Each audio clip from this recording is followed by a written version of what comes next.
Elden Ring's a huge game with a lot of secrets, and you can probably do way more than you thought you could. Hi folks, it's Falcon, and today on gameranx, 10 things you didn't know you could do in Elden Ring. Starting off at number 10, there's a pretty flashy skip you can pull off. At this point, you probably heard about the insane times people have been getting speedrunning Elden Ring. Like, there is multiple sub 30-minute times that are now reported, and like with a lot of speedrunning, most of the tricks people pull off are a lot more interesting when they're explained than when you actually see them. But this one trick in particular is really impressive, especially in the visual department. The thing is, it's not something you're able to just pull off. It requires 2 endgame items, and if you've got them, you pretty much have no reason to be skipping anything. But for New Game Plus and beyond, this is a trick that you can use to skip pretty significant portions of the game. Now, the 2 boss items you need are the Hand of Melania and Placidusax's Ruin. And what makes this spell so good is you can cast it mid-air, and for some reason, it allows you to follow up with something. You could just jump again, and that's enough for certain gaps, but if you really want to show off, then using Melania's sword ability to flip through the air is a bit more impressive. This particular skip takes you straight to the boss of the area and allows you to bypass the incredibly annoying Godskin Nobles boss, so it may be worth the price of admission for that alone. At number 9, you can smack some walls 50 times to reveal a secret. So you probably know about this one already because it's kind of getting clickbaited to hell and back, but it's still an interesting and weird thing that we haven't really gotten to talk about. There's illusory walls, which you're probably aware of at this point, but there are a few of them that are a little different. Instead of opening up after hitting them once, they take a lot more punishment. Like this one in Volcano Manor, for instance. If you stand in front of this suspicious wall that looks a lot like it's blocking an entryway and attack it over and over again, eventually it just disappears and doesn't really lead to a shocking new secret room or anything, but it actually opens up the way to a room that's already accessible. The whole thing's kind of pointless, and it's probably actually just a bug. People have speculated that illusory walls in this game actually have health values like enemies, and normally they're very low, so one hit is enough to reveal them. But during the development, they probably decided to change the layout of an area and make certain fake walls they created inaccessible, so they just made them seemingly invulnerable instead of replacing them with a standard wall. Makes sense, right? It's just a mistake. Instead of making the walls into unbreakable objects, they just gave them a lot of health. Could be a mistake, could be that they just thought somebody wouldn't bother attacking a wall for that long. But the theory kind of checks out because the number of hits required to open them are inconsistent, which could depend on your damage output, so it takes more or less hits to successfully open a secret wall. So it's probably just a dumb little bug that sounds more interesting than it actually is, but in terms of things you can do, I think it's still worthy of a mention because it's pretty unusual. At number 8, there are invisible bridges to walk over, and it is cruel. In a game with fake walls, fake floors, and all kinds of traps, maybe the nastiest secret of all is that there are invisible bridges that you can walk across. How this works makes no physical sense, and if you're playing offline, they're basically impossible to spot normally, but there's one connecting to a tower that's a little more obvious, because at least the game gives you a clue about it, but this one hidden in the secret path to the Halig Tree is just ridiculous. The only way to get to it is to just fall off this random ledge and hope for the best. If you happen to be at the right place, congratulations, you're floating. The only way you could possibly guess there was something here is because there's items you can see in these balcony rooms. Otherwise, there's just nothing that tells you there's a bridge here. It's especially annoying because this secret hides the incredibly useful silver scarab talisman that boosts your item discovery by a lot. At least with the fake walls, there's something to clue you in, like if a wall section is suspiciously flat, but with these things, it's basically guesswork.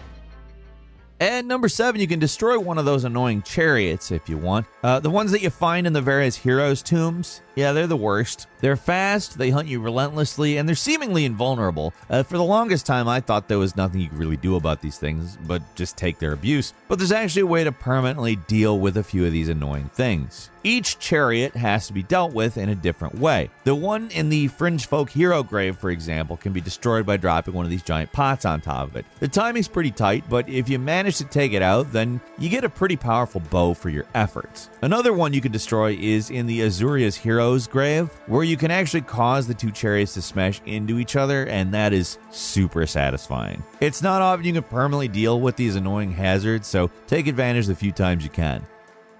And number 6, you can escape grab attacks just by mashing buttons. Like, it's been a thing since the first Dark Souls, where if you get grabbed, you just mash buttons, you can actually escape the grab and negate some of the damage that you would normally take. Works the same way in Elden Ring. Just tap, alternate L1 and R1 as fast as you can, and certain grab moves will just do a lot less damage to you. Funny thing about this entry is that it's a trick I already knew about, but I didn't assume it worked in Elden Ring. Like, I thought, well, that's something that's been around since the old days. There's a lot of new stuff here. Good chance that doesn't apply. And as it turns out, it very much does, which is good because the next time one of those annoying Iron Maiden looking things grabs you, you just start mashing and you'll escape much faster than if you don't.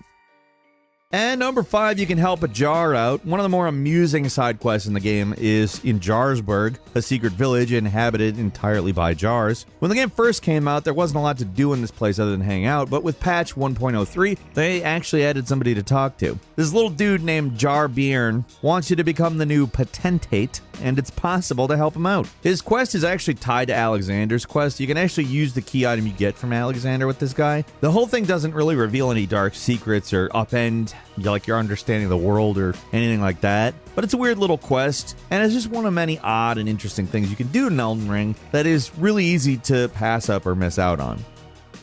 And number 4, Quick Step and Bloodhound Step can get you through swamps and lava way quicker. Now, trying to get through the many damaging swamps, poison swamps, lava fields. Now, these are things we knew were annoying in the Souls games for a long time now. Certain areas covered in scarlet rot or lava will kill you while only letting you move at the pace of a brisk walk. It's bad enough you're just dealing with the damaging status effects, but when enemies are attacking you on top of that, it is just a nightmare. There is a way to get through these places faster, however. You use Quick Step or even the better Bloodhound Step ability. So while you can't run through some of these places, spamming Quick Step's kind of the next best thing. It's not faster than just running, but these are areas, like I said, where you can't. Running is not an option. It is not possible. So you gotta be able to do something, right? Fortunately, Quick Step and Bloodhound Step fill that gap. And number 3, and this is one that is really gonna make some people happy.